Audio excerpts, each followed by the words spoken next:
Welcome back to Philosopher's Keystone Podcast, the podcast where we dive deep into philosophical concepts and their relevance in today's world. We explore the big questions and timeless ideas that have shaped human history. I'm your host, Alex. And I'm Jordan. Today, we're diving into the origins of ancient philosophy, a journey that takes us back to ancient Greece, where some of the greatest minds in history set the stage for Western thought as we know it. Philosophy, literally meaning the love of wisdom, began as a way to understand the world without relying on myths or divine explanations. Instead, early philosophers looked for natural and rational answers. That's right. And our journey begins with Thales of Miletus, often called the father of philosophy. Alex, what's so groundbreaking about Thales? Thales was one of the first to suggest that the universe could be explained through natural principles. He proposed that water was the fundamental substance of everything, the building block of life. Now, of course, he wasn't entirely correct, but it was revolutionary to shift the focus away from gods to natural phenomena. Exactly. Thales sparked a tradition of asking why and how. He paved the way for others, like Pythagoras, who, you guessed it, is famous for his contributions to geometry. But what some people don't realize is that Pythagoras also believed in the harmony of the universe, connecting numbers and order to a deeper sense of reality. Yeah, and this idea that there's structure and logic underlying the chaos becomes a recurring theme in philosophy. But the real turning point came with Socrates. Jordan, what's your favorite thing about Socrates? Oh, where do I start? I think it's his relentless questioning. Socrates didn't write anything down, but his dialogues, captured by his student Plato, reveal a method of inquiry that's still used today. He challenged people to think critically about their beliefs and values. Socratic questioning, or the Socratic method, is essentially asking, why do you believe that? Over and over until you get to the heart of an idea. It's like peeling an onion. But his ideas also got him into trouble. That's an understatement. Socrates was accused of corrupting the youth of Athens and disrespecting the gods, which led to his execution. But his death only amplified his influence.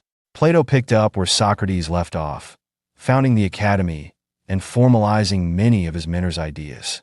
Plato's philosophy is fascinating. He introduced the theory of forms, the idea that beyond the physical world, there's a realm of perfect, unchanging concepts. For instance, think about a perfect circle. You can't find one in the real world, but the idea of a perfect circle exists in your mind. And then comes Aristotle, Plato's most famous student who, let's say, had a bit of a rebellious streak. He didn't fully agree with the theory of forms and instead focused on observing the physical world. Aristotle's work on logic, biology, and ethics laid the foundation for so many disciplines we study today. Aristotle's idea of categorizing knowledge into different disciplines was groundbreaking. He essentially created the first system for organizing human knowledge. Imagine trying to study science, politics, or even art without some kind of structure. Aristotle's influence is everywhere. And it's not just their ideas that are impressive. It's how they challenged each other. Socrates, Plato, and Aristotle weren't working in isolation. They were part of a dialogue that pushed each idea further. It's like they were in an intellectual relay race, handing the baton to the next great thinker. Exactly. And let's not forget the broader context. Ancient Greece was a time of immense political and cultural change. Democracy was emerging in Athens, and people were beginning to question traditional hierarchies and beliefs. Philosophy wasn't just abstract thought. It was deeply tied to how people lived and governed themselves. That's such a good point. These ideas weren't locked away in dusty scrolls. They were debated in public spaces like the Agora. Imagine walking through Athens and hearing Socrates challenge someone's views on justice or ethics right there in the marketplace. It's a vivid image, isn't it? And those debates weren't just for show. They laid the groundwork for concepts like democracy, individual rights, and even the scientific method. These thinkers weren't just shaping their own time. They were shaping the future. It's amazing to think that these three, Socrates, Plato, and Aristotle, shaped how we think about everything from science to politics to art. Their ideas didn't just stay in ancient Greece. They spread across the world, influencing countless generations. Right. And while their ideas evolved over time, the central question remains: how do we understand the world and our place in it?